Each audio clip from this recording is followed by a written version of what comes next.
이스라엘은 다윗의 집에서 찢어 나누심에 그들이 느밧의 아들 여로보암을 왕으로 삼았더니 여로보암이 이스라엘을 몰아 여호와를 떠나고 큰 죄를 범하게 하매 이스라엘 자손이 여로보암이 행한 모든 죄를 따라 행하여 거기서 떠나지 아니하고 여호와께서 그의 종 모든 선지자들을 통하여 하신 말씀대로 드디어 이스라엘을 그 앞에서 내쫓으신지라.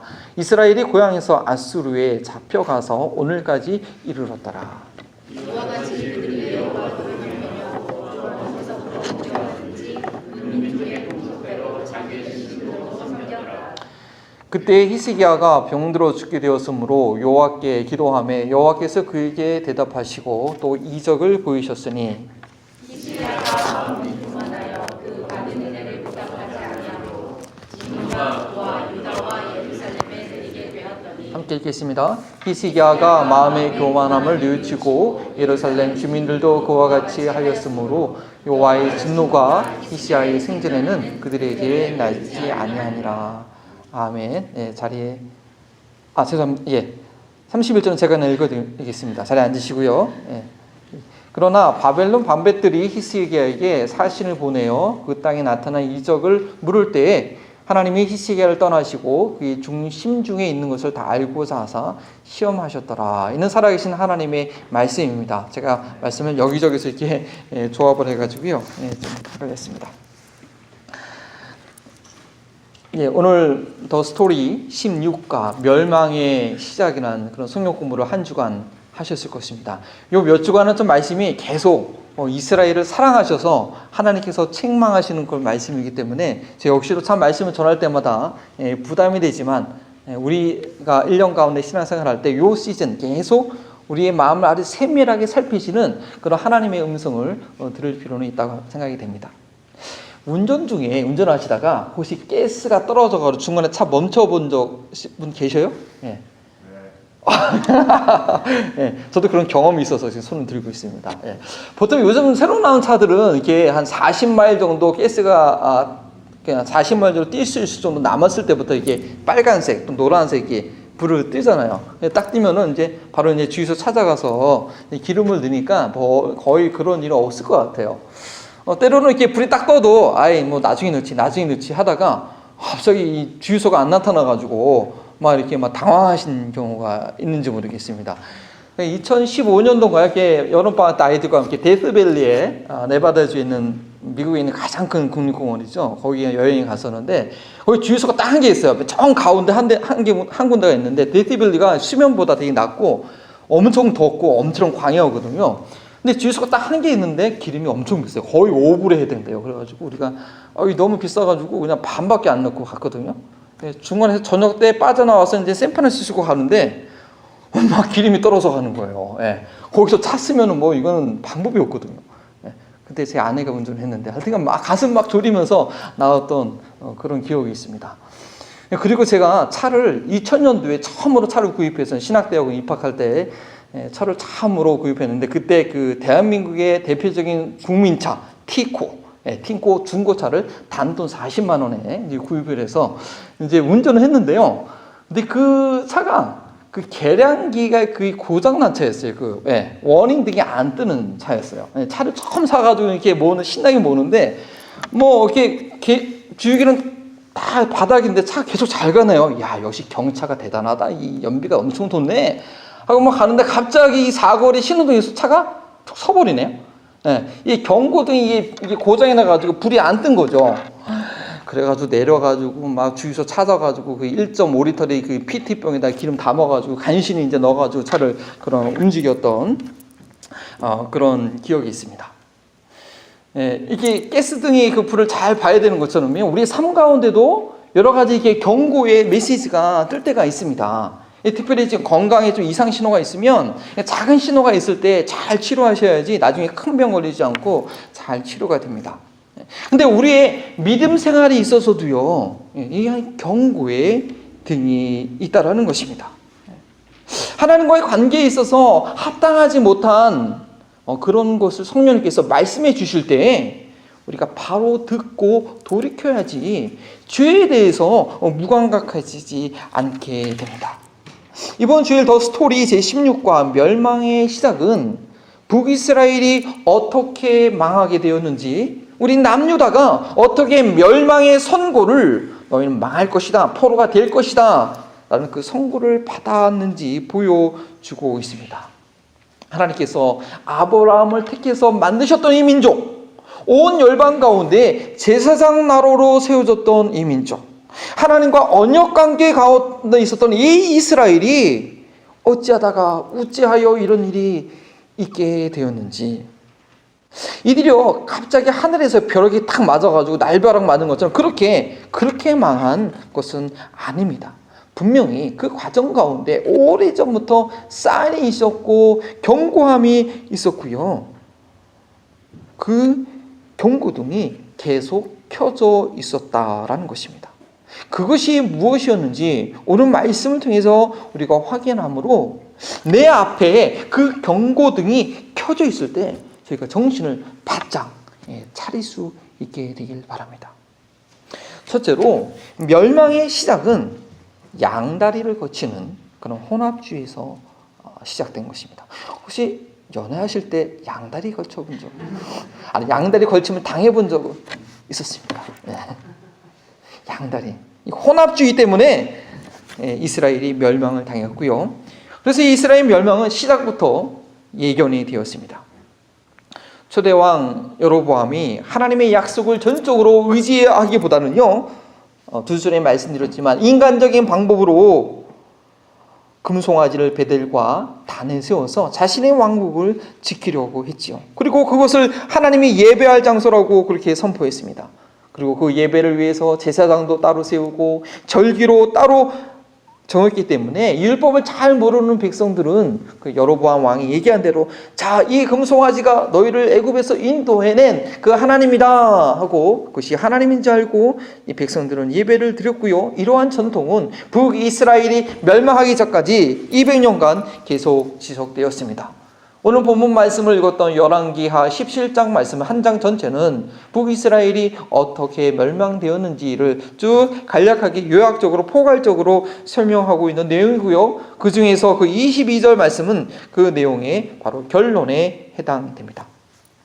북이스라엘 사람들은요, 말씀의 기준대로 하나님을 섬긴 것이 아니라 자신의 생각대로 편리주의를 따라서 하다 보니까 예배의 대상자도 예배의 날도 예배를 돕는 자들도 아주 비슷하게 섞여 놓아서 결국은 우상 숭배가 된 그 혼합주의를 그들이 멸망하기 전까지 벗어나지 못했다라는 것입니다. 이들을 망하게 했던 그 혼합주의의 모습이요. 그런데 이 모습이 북이스라엘 사람들이요, 아수르에서 망하지 않았습니까? 그래서 아수르가 어떻게 했냐면 이 북이스라엘 사람들을 다 자기네 땅으로 데려가고 또 아수르 사람들이 이 북이스라엘에 심어놨습니다. 근데 이 아수르 사람들이 북이스라엘에서 살아가면서도 바로 이 혼합주의 모습이, 이 망령이 계속 살아나는 것을 보게 됩니다. 읽었던 본문 말씀 뒷부분에 보면 아주 흥미로운 사건이 나타납니다. 이제 아수르에서 이제 이주 정책으로 아수르에서 북이스라엘에 살던 사람들이 잘 살다가 하나님께서, 살아계신 하나님께서 갑자기 사자를 보내서 그 사람 몇 사람을 죽이게 됩니다. 요즘 가끔 뭐 곰에 물려 죽거나 이렇게 사자에 가끔 있긴 하는데 그 당시에는 뭐 사자가 많이 있나 봅니다. 그래서 사람들이 딱 물려 죽으니 갑자기 이렇게 흔치 않은 사건이 경험하게 되니까 그 사람들이 놀랐어요. 그리고 그들이 생각하기를, 우리가 이 북이스라엘의 이 땅의 그 신을 잘 섬기지 못해서 이렇게 그 신이 우리를 재앙을 일으나 보다. 이 아수르들도 이제 자기 고향에서 섬기던 신이 있으니까 뭐 그렇게 생각을 한 것 같아요. 그래가지고 왕한테 요청해가지고 이 땅의 신을 잘 어떻게 섬길 수 있을지 가르칠 수 있는 제사장을 하나 보내달라. 그래서 이스라엘 제사장 한 명밖에 안 보냈어요. 한 명을 보내가지고 이 아수르 사람들에게 이 북이스라엘에 살 때는 너희가 이 여호와 하나님을 이렇게 섬겨야 된다고 제가 가르치는 내용이 있습니다. 근데 남유다 제사장한테 배웠으면 제대로 배웠을 텐데 이 금송아지를 섬기던 그 제사장한테 배워서 그런지 모르겠지만 이 백성들이 어떻게 돼요? 여호와도 섬기고 그 땅에 자기 고향에서 섬기던 그 신들도 섬겼다라고 기록되어 있습니다. 그래서 그래서 북이스라엘의 마지막으로 이 북이스라엘에 대해서 마지막으로 기록했던 그 17장의 결말을 보면 이렇게 기록되어 있습니다. 우리 함께 한번 읽어볼까요? 이 여러 민족이 여호와를 경외하고 또 그 아로 새긴 우상을 섬김이 그들이 자자손손이 그들의 조상들이 행하던 대로 그들도 오늘날까지 행하니라. 북이스라엘 땅은요, 처음부터 혼합주의로 시작해서 결국 혼합주의로 끝나버리는 곳이 되고 맙니다. 그곳에 이주해온 그런 다른 민족 사람들이 혼합주의에 빠지게 된 그 내용을 보면요, 저희가 왜 혼합주의에 빠지게 되는지 그 이유를 알게 됩니다. 북이스라엘 땅에 정착한 이주민들이 하나님을 섬기게 된 동기가 뭐였죠? 갑자기 재앙을 만나니까 그 재앙이 두려워서 와, 이 땅에서 우리가 잘 살려고 하면 이 땅의 신을 적으로 잘 섬겨야겠구나, 그런 두려움 때문에 하나님을 섬기게 된 것입니다. 그 땅의 신을 잘 섬김으로 인해서 더 이상 큰 재앙을 만나지 않기 위해서 그 하나님을 섬기는 법을 배웠다라는 것입니다. 하나님을 바로 알고 그분의 뜻을 이해하며 관계를 형성하기보다는 그래서 하나님을 잘 달래가지고 재앙을 피해보고자 했던 것이죠. 그 속마음을 하나님께 드리기보다는 그저 방어막을 세운 것뿐이었습니다. 그렇기 때문에 그들은 여전히 자신의 고향에서 섬기던 그런 우상을 섬긴 것입니다. 사실상 우상 숭배는요, 자기 숭배나 마찬가지입니다. 그 마음의 중심에는 여전히 자기 자신이 있고 그저 자기 필요에 따라 여러 가지를 한 가지씩 이렇게 자기한테 자기 중심으로 갖다 붙이는 것이죠. 북이스라엘 땅에 정착해야 했던 그들은 재앙을 피하고자 어쩔 수 없이 하나님을 받아들이는 것입니다. 만복의 근원이 되시는 하나님을 만날 수 있는 그런 절호의 찬스를 하나의 우상을 더 받아들이는 것이 되고 말았습니다.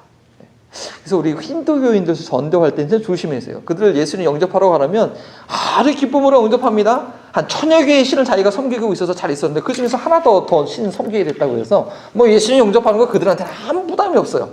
그래서 힌두교들 전도할 때 우리가 잘 구별을 해야 됩니다. 아까도 말씀드렸지만 이 북이스라엘 제사장이 어떻게 가르쳤는지 모르겠지만 이 우상들을 포기하지 않고 그냥 하나님을 섬긴 것입니다. 그런데요, 저희도 이런 혼합주의적인 이런 모습이 그렇게 낯설지 않은 것 같지 않습니까?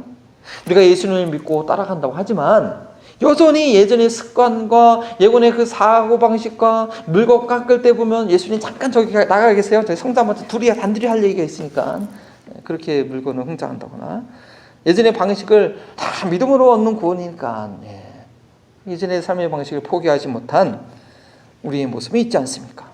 저희의 믿음이 그저 어려움을 피하고자 이 땅에서 내가 좀 잘 살고자 재앙받 하나님께 혼나지 않으려고 하는 그런 두려움의 근거에서는 안 된다는 것입니다.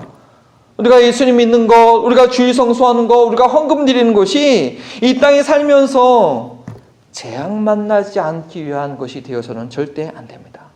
하나님을 믿는 것이 어려움 당하지 않고 그저 내 삶이 윤택하게 되기 위한 그런 도구가 돼서는 안 된다라는 것입니다. 그러면 여호와 하나님 그분이 정말 어떤 분인지 우리가 경험할 수 없습니다. 시편 기자는 우리에게 이렇게 얘기하죠. 여호와의 그 선하심을 맛보아 알지어다. 하나님의 선하심을 경험할 수가 없는 것입니다. 두려움에 근거한 믿음은요, 혼합주의에 빠지기 쉽다라는 것입니다. 하나님을 제대로 만나지 못하게 됩니다. 일부만 경험하고 자기가 필요한 일부만 섬기게 되는 것입니다. 하나님을 온전히 만나지 못하니까 삶이 온전히 바뀌지가 않는 것입니다. 그들이 여호와도 경외하고 그 민족의 풍속대로 자기의 신들도 섬겼더라라는 모습이 바로 우리의 모습 가운데도 나타날 수 있게 된다는 것입니다. 사진 한 장 보여요. 저게 무슨 우수복도 아니고 저게 무슨 사진인지 아십니까? 반도체 만드신 분들이 공장 안에서 만들 때 입는 옷들입니다. 아주 이 미세한 칩을 만드는 과정, 여러분 핸드폰에 다 그 칩들이 있습니다. 손톱보다 작은 칩이죠. 그 반도체를 만들 때요, 조금이라도 그 먼지가 이물질 들어가면 바로 에러가 나거든요. 예, 저 형님이 이제 반도체 기통 일하고 하셔서 제가 전화를 또 확인을 해봤어요. 왜 저렇게 옷을 입냐 했더니 그 인체에서 떨어지는 그 미세한 먼지를 최소화시키기 위해서 저렇게 작업을 하고, 반도체를 만드는 공정의 30% 이상이 그 이물질을 제거하는 그런 공정이라고 합니다. 그 작은 반도체가 아주 최고의 성능을 발휘하기 위해서는 아주 미세한 작은 이물질화로 들어가지 않도록 그렇게 만드는 것입니다. 그렇게 반도체가 만들어져서 여러분 그 핸드폰, 스마트폰 놀라운 기능을 지금 갖고 쓰고 있는 것입니다. 이 살아계신 거룩하신 하나님을 만나는 것, 다른 것과 혼합되게 되면 그 하나님의 놀라운 능력과 그 임재와 그 거룩을 우리가 경험할 수 없게 된다라는 것입니다. 진정한 삶의 변화를 우리가 경험할 수 없게 되는 것입니다. 우리가 순수하게 그 하나님을 만나기 위해서는 말씀 그대로 믿고 순종하는 그런 순수함이 있어야 합니다. 어떠한 인간적인 개성과 생각이 혼합되어서는 그 하나님의 놀라운 능력을 경험할 수 없게 됩니다. 믿음의 순수성을 더럽히고 결국에 멸망에 이르게 하는 이 혼합주의는요, 사실은 에덴 동산에서부터 시작되었습니다. 사탄이 뱀을 통해서 이브를 속일 때 어떻게 얘기하죠? 하나님은 절대 그렇게 말한 적 없는데 모든 나무들을 먹지 말라고 하더냐, 그렇게 과정되게 물어보죠. 거기에 질세를, 우리 이브가 뭐라고 얘기합니까? 하나님이 만지지 말라는 얘기 안 했거든요. 만지지도 말라 했더라 하더니 결국은 꾀임에 넘어가서 선악과를 따먹고 말게 됩니다. 하나님의 말씀 그대로가 아닌 이 혼합된 표현과 그 생각은요, 결국 하나님의 말씀에 불순종하고 타락하는 결과에 이르게 되었다는 것입니다. 혼합주의가 이 북이스라엘이 멸망하게 하는 시작이 되었고, 또 그 마지막의 모습이었던 것처럼요, 저희의 믿음 가운데도 이 혼합주의가 들어오면 결국은 망하게 됩니다. 내가 조금씩 이 변화가게 되는 거죠. 근데 그걸 우리 모를 때가 있습니다.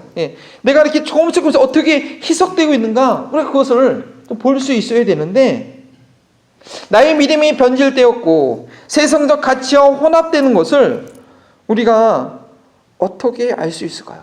그걸 구별할 수 있는 믿음의 기준은 무엇일까요? 제가 우리 한마음버리통 성도님들께 한 가지 제시해 드릴 수 있는 한 가지, 여러 가지 기준들이 있겠지만 제가 생각하고 있는 가장 중요한 기준은 나의 삶이 예수님을 닮아가고 있고 예수님을 모르는 사람들이 나로 인해서 예수님을 믿고 예수님을 닮게 되고 있는가? 라는 질문입니다. 나의 삶이 조금씩 예수님과 아주 친해지는 것이 아니라면, 나로 인해서 예수님을 모르는 사람 영혼들이 예수님을 알아가게 되는 것이 아니라면, 우리의 믿음은 어느덧 세속적 가치와 뒤섞여 있어서 주 예수 그리스도의 은혜를 온전히 경험하지 못하고 있다라는 것을 알아야 한다는 것입니다. 참으로 쉬운 말은 아닙니다. 이렇게 말하는 저 자신도 늘 하나님 앞에 조심하고 사는 것입니다. 나는 날마다 예수님을 나의 모습을 담고 있는 모습인가? 나로 인해서 또 다른 사람들도 예수를 믿고 담고 있는가라고 우리 신앙의 모습을 돌아봐야 하는 것입니다. 두 번째, 이 멸망의 시작은요, 교만에서 시작됩니다. 남유다가 어떻게 멸망의 선고를 받았는가?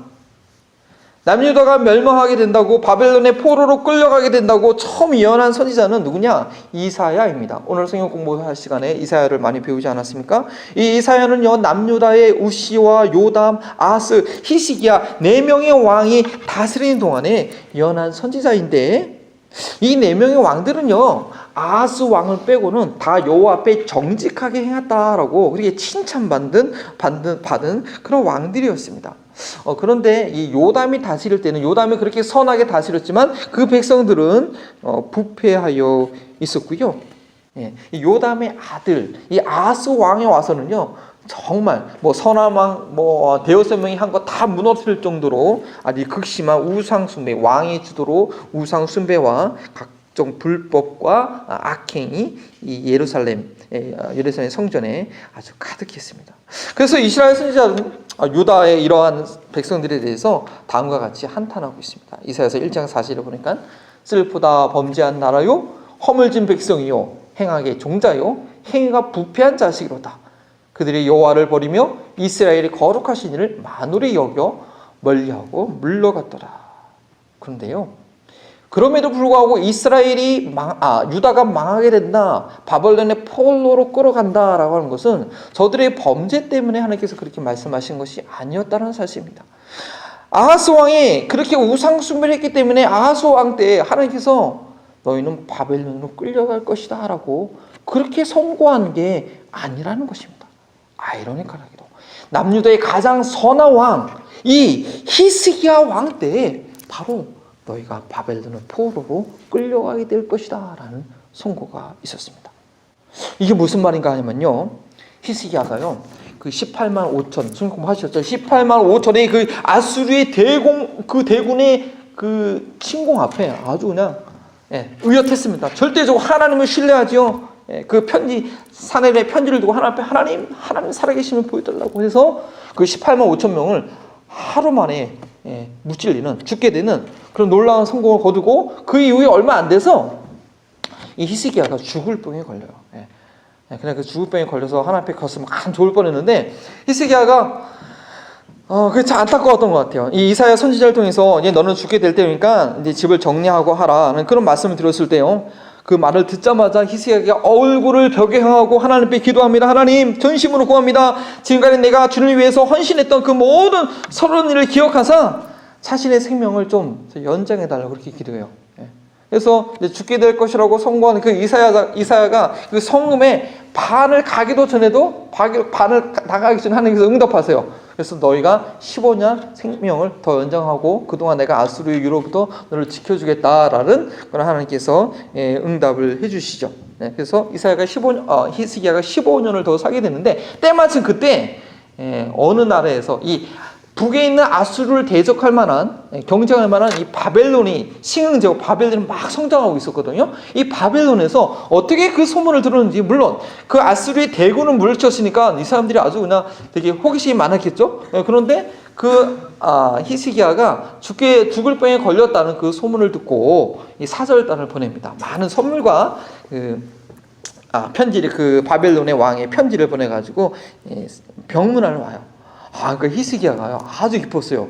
와, 바벨론이 나한테 이렇게 선물도 보내고 병문안을 오더니, 야, 이제 저 아수르는 이 바벨론하고 잘 연합을 하면 견제도 할 수 있겠다. 어쨌든 그거보다도 이 사절단이 와가지고요 그 이적에 대해서 물어보니까 히스기야가 너무 기쁜 마음으로 뭐라고 얘기했는지 모르겠지만 자기 왕궁에 있는 거, 무기고 뭐 창고, 뭐 왕궁에 있는 모든 것을 다 보여줍니다. 약간 주책이었죠. 그랬더니 이사야 선지자가 갑자기 찾아와가지고, 왕이시여, 저 사람들은 도대체 누구며 저들이 무슨 얘기를 했고 무엇을 보여줬나이까? 아주 시리어스하게 물어봐요. 근데 이사야가 뭐 태어나게 자기가 무슨 일을 했는지도 모르고 그냥 이 사람들이요 정말 멀리 사는 나라인데 나를 방문하러 온 거라고 하면서 내가 우리 안에 있는 거 다 보여줬다고. 그러니까 이사야가 하나님의 선고를 들으십시오 하고 이렇게 얘기합니다. 여호와의 말씀이 날이 이르르니 왕궁의 모든 것과 왕의 조상들이 오늘까지 쌓아두었던 것이 바벨론으로 옮김받고 하나도 남지 아니할 것이요, 또 왕의 몸에서 날 아들 중에 사로잡혀 바벨론 왕궁의 환관이, 그러니까 노예가, 종이 되리라 하셨나이다 하니, 결국 유다가 바벨론의 포로가 된다는 것입니다. 그 안에 있던 모든 것이 보여줬지만 그 보여준 것 그대로 다 바벨론으로 끌려가게 된다는 것입니다. 바벨론에 의해서 망하게 될 것이라고 선고하는 것입니다. 저희로서는요 잘 이해가 안 되는, 아까 성경 공부할 때도 말씀하시더라고요. 잘 이해가 안 되는 선고입니다. 히스기야가 얼마나 앞에 충성되고 선한 일을 했는데요, 아버지 아하스가 그렇게 악하게 해서도 히스기야는 그렇게 선한 행동을 했는데, 그냥 좀 그 행동이 가볍긴 했지만 바벨론 사신들에게 왕궁 다 보여줬다고 바벨론의 포로가 되고 유대가 망하게 된다는 건 이게 좀 심한 거 아니에요? 그런 생각이 이제 우리한테 들 수가 있는 거죠. 근데 하나님의 판단은 달랐습니다. 오늘 읽었던 그 본문 역대하 말씀에 히스기야의 행동에 대해서 그것은 그 마음의 교만함으로부터 나왔다라고 말씀하고 계십니다. 우리 함께 한번 읽어볼까요? 시작. 히스기야가 마음이 교만하여 그 받은 은혜를 보답하지 아니함으로 진노가 그와 유다와 예루살렘에 내리게 되었더니 18만 5천의 그 아수르 대군을 물리친 것, 죽을 병에서 다시 살아난 것, 그야말로 히스기야는요 당시 사람들에게 불사조와 같은 사람으로 그렇게 인식될 만한 그런 상황입니다. 이것이 하나님께서 행하신 일이라고 알지 못한 이방인들에게는요 히스기야 왕, 와 짱, 그 당시에 야 최고다. 비록 유다 나라 요만큼 안 됐지만 와 도대체 누구야 저 사람, 이럴 상황이었다는 것이죠. 예. 그래서 바벨론의 사절단들이요 히스기야를 방문해서 한 말이 이 모든 이적에 대해서 물었다라고 하고 있습니다. 그들도 히스기야의 그 지금 상황이 이적과 같다라고 인정한 것입니다. 그런데 히스기야가 이 모든 것이 하나님께서 하신 일이라고 한 고백은 성경에 눈 씻고도 찾아볼 수가 없습니다. 그 대신 하나님의 판결은 저렇게 나와 있는 것입니다. 예. 교만하였다. 하나님의 은혜를 갚지 않고 교만하였다라고 얘기하고 있습니다. 그래서 지금 자신이 누리고 있는 모든 것을 하나도 숨김없이 자랑하듯이 그냥 보여줄 뿐이었습니다. 지금 히스기야가 북이스라엘을 무참하게 묻힐밥았던 그 아수르에게서 패망당하지 않고 죽을 병에 걸렸음에도 죽지 않고 살아있는 것이 누구 덕분이었습니까? 그 모든 것이 하나님께서 하신 것인데 그것을 철저히 인정하고 기억하고 있다면 바벨론 사신들에게 그렇게 자신이 누리고 있는 것을 자랑만 하고 있을 수는 없다라는 것이죠. 그 이적에 대해 물었을 때 그 이적을 행하신 하나님께 영광을 돌려야 했습니다. 하나님의 은혜에 감격하여 그 여호와 선하신 여호와의 이름을 선포하며 그 이름을 증거했어야 했습니다. 그렇게 하지 못한 히스기야의 태도에 대해서 성경은 그가 교만하여 하나님의 은혜에 보답하지 않았다라고 기록하고 있는 것입니다. 교만은 하나님의 은혜를 기억하지 않고 보답하지 않는 것입니다. 히스기야가 신흥 강대국 바벨론으로부터 존경을 받고 있는 최고의 그 자리에 있을 때 하나님은 이 히스기야의 마음이 어떤지 시험하셨다고 합니다. 그러나 바벨론 방백들이 히스기야에게 사신을 보내어 그 땅에서 나타난 이적을 물을 때에 하나님이 히스기야를 떠나시고 그의 심중에 있는 것을 다 알고자 하여 시험하셨더라. 그러나 그는 실패했습니다. 그럴 것이요. 그가 죽을 병에 걸렸을 때 하나님께 기도한 내용을 우리가 자세히 살펴보면요. 이 히스기야는 자기의 의로 충만했던 그런 자였던 것을 보게 됩니다. 그동안 자기가 주님을 위해서 헌신하고 수고했던 그 모든 선한 일을 주여 기억하사 나 좀 살려주세요 라고 기도하고 있습니다. 여기하 2장 20장 3절 말씀이죠. 여호와여 구하오니 내가 진실과 전심으로 주 앞에 행하며 주께서 보시기에 선하게 행한 것을 기억하소서 하고 히스기야가 심히 통곡하였더라. 예전에 제가 이제 젊었을 때 기도원 갔을 때 어떤 목사님이 저 성경 구절 얘기하면서 여러분 지금 소원이 있습니까? 하나님 충성하십시오. 그리고 나중에 필요할 때 저 기도하면 응답해 줍니다. 그렇게 설교하셨는데 가만히 이제 와서 생각해 보니까 저게 저런 뜻이 아니었어요. 히스기야 자기가 하나님 충성하고 헌신했던 건 다 자기 공로로 자기가 하고 다 자기 의로 하나님 앞에 헌신하고 충성했던 거 다 자기가 지금 쌓아두고 있다라는 것이죠. 그동안 했던 모든 일들이 자기 의였습니다. 하나님의 은혜로 인해서 감사와 기쁨으로 한 것이 아니라 하나님 앞에 내세울 만한 자기의 공적이 되었다라는 것이죠. 우리는 절대 그렇게 봉사하면 안 됩니다. 우리는 절대 사역이 그렇게 되면 그것이 우리에게 나중 히사야처럼 저주가 될 수가 있습니다. 이건 아주 무서운 것입니다. 차라리 범죄하고 실패하면요 겸손해져요 사람이. 므낫세, 이 히스기야의 아들 므낫세가 유다의 가장 악한 왕이었거든요. 50년 동안 뭐 그렇게 학정한 사람. 근데 이가 나중에 아수르에 끌려가가지고 이제 좀 고생을 하거든요. 그러니까 나중에 회개해요. 나중에 겸손해져요. 그런데 실패함도 없고, 나름대로 괜찮게 살면서 웬만한 것은 다 이루고, 그렇게 살면요. 그렇게 사는데 하나님께 영광 누리는 법이, 하나님께 영광 누리는 것이 무엇인지 모르면요. 이건 정말 대책 없는 거예요, 이건. 그 마지막 끝을 보게 되는데, 그게 뭐냐 하면은 자신을 하나님의 자리에, 나는 절대 안 그렇다고 하죠. 하지만 그 마음의 중심은 자기가 하나님의 자리에 올라가게 되는 그런 어려운 경우를 당하게 된다는 것입니다. 그게 바로 히스기야의 모습이었다는 것이죠. 사단, 그렇게 아름다운 천사가 사단이 된 것이 그렇고요. 이브가 사단에게 이 콧깨기 된 것도 바로 내가 하나님처럼 될 것이다 말을 들으니까 만지지도 말라고 했던 그런 그 선악과를요, 보암직도 하고 모험직도 하게 확 바뀌어버린 거예요. 그러니까 하나님처럼 된다고 하니까. 사실상 히스기야는요, 이 유다의 최고의 왕이었습니다. 열왕기하 18장 5절은 이렇게 이야기합니다. 히스기야가 이스라엘 하나님 여호와를 의지하였는데 그의 전후 유다 왕 여러 왕 중에 그러한 자가 없었더라. 그런 왕이 없었다는 거예요. 그런데 그의 그러한 탁월함이 하나님께 영광이 되지 못하고 그의 후손들에게 저주가 되었다는 것입니다. 겸손하지 못했기 때문입니다. 자기 의가 가득해 있었기 때문입니다. 하나님께 영광 돌리는 것이 무엇인지 몰랐기 때문입니다. 우리 인생의 가장 중요한 목적, 하나님께 영광 돌리는 것이 아닙니까? 웨스트민스터 신앙 고백이죠. 인간의 첫 번째 목적은 뭐냐? 하나님의 영원토록 즐거워하며 그분께 영광 돌리는 것이 우리 살아가는 목적입니다. 하나님께서 주신 건 뭐 대단하고 뭐 훌륭해서가 아니라 내게 생명 주신 건, 내게 자녀 주신 건, 내게 잡 주신 건, 그 모든 것이 하나님께서 주신 거기 때문에 하나님 감사합니다. 하나님 앞에 영광을 돌려야 되는데 그 작은 거 하나라도, 내게 주신 10달러 하나라도 하나님 앞에 영광 돌리지 않으면 사단이 그것을 뺏어가고 그걸 가로채서 사단과 함께 망하게 되는 것입니다. 우리가 하나님께 영광 돌린다는 건 너무나 중요한 믿음의 자세입니다. 그리고 어떤 사람들에게는 하나님께서 탁월함을 주시기도 해요. 다살단한테 맡긴 사람들이 있거든요, 분명히.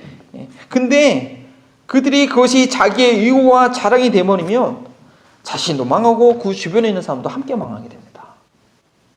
맡은 달란트와 책임 많은 사람은 더 겸손하게 주를 섬겨야 되는 것이죠.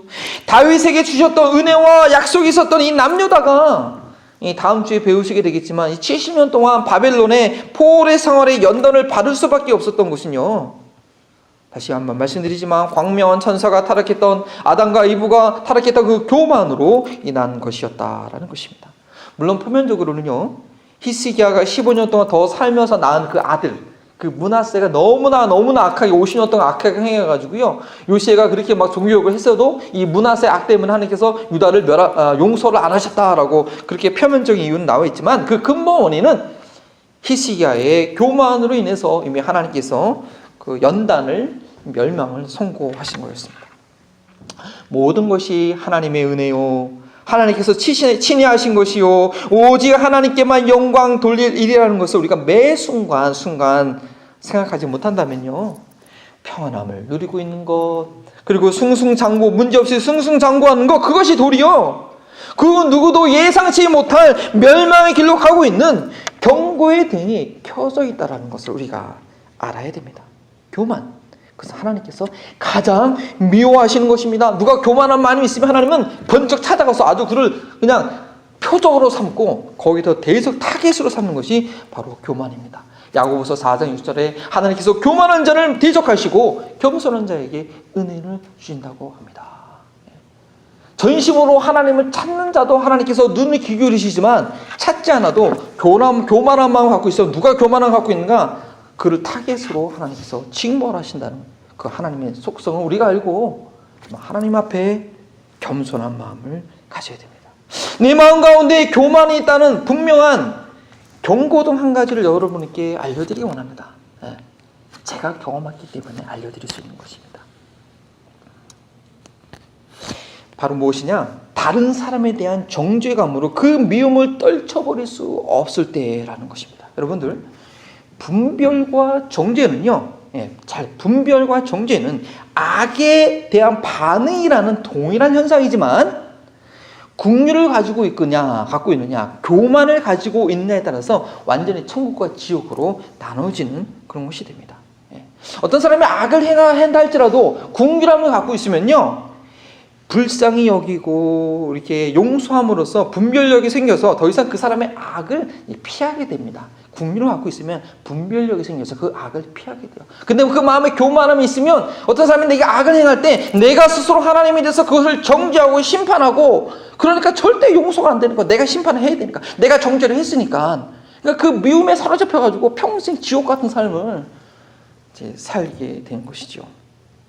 바로 자신이 하나님의 자리에 앉은 교만의 덫에 걸렸기 때문입니다. 말씀을 마무리하기 원합니다. 율법주의와 교만으로, 혼합주의와 교만으로 북이스라엘과 남유다는 그 멸망이 시작되었습니다.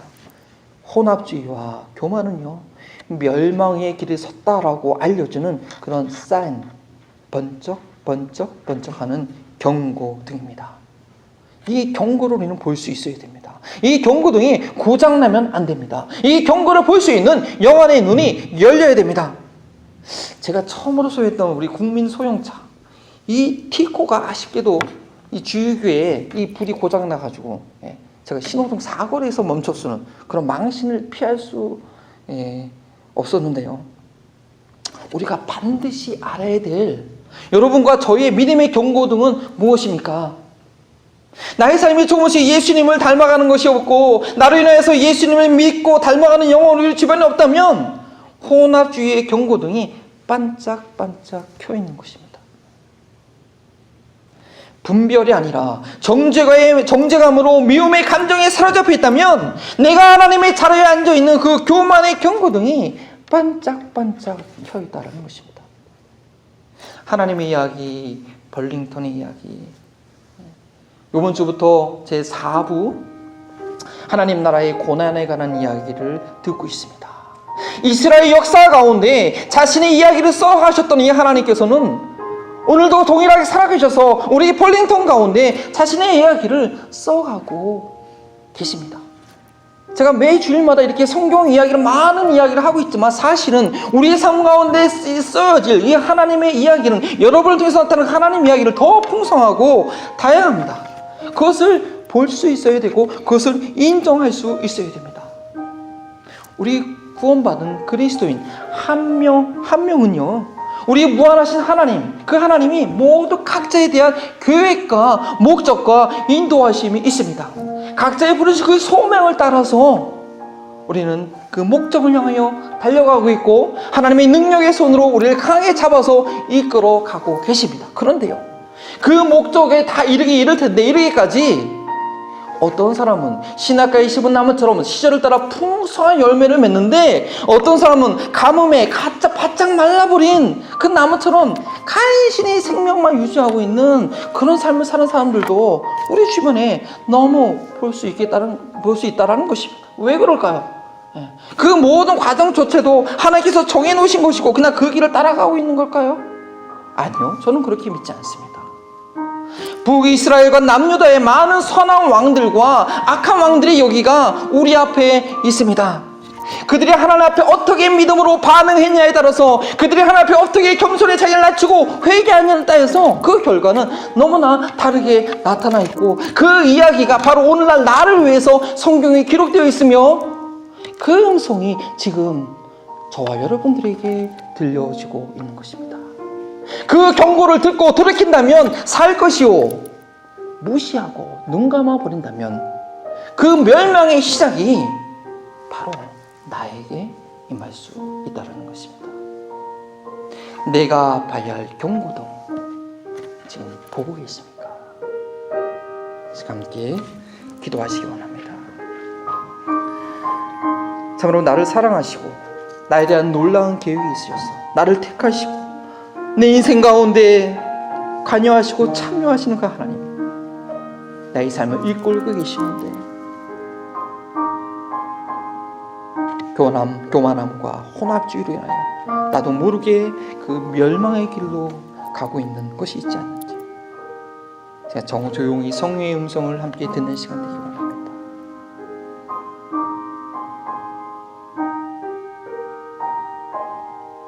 주님,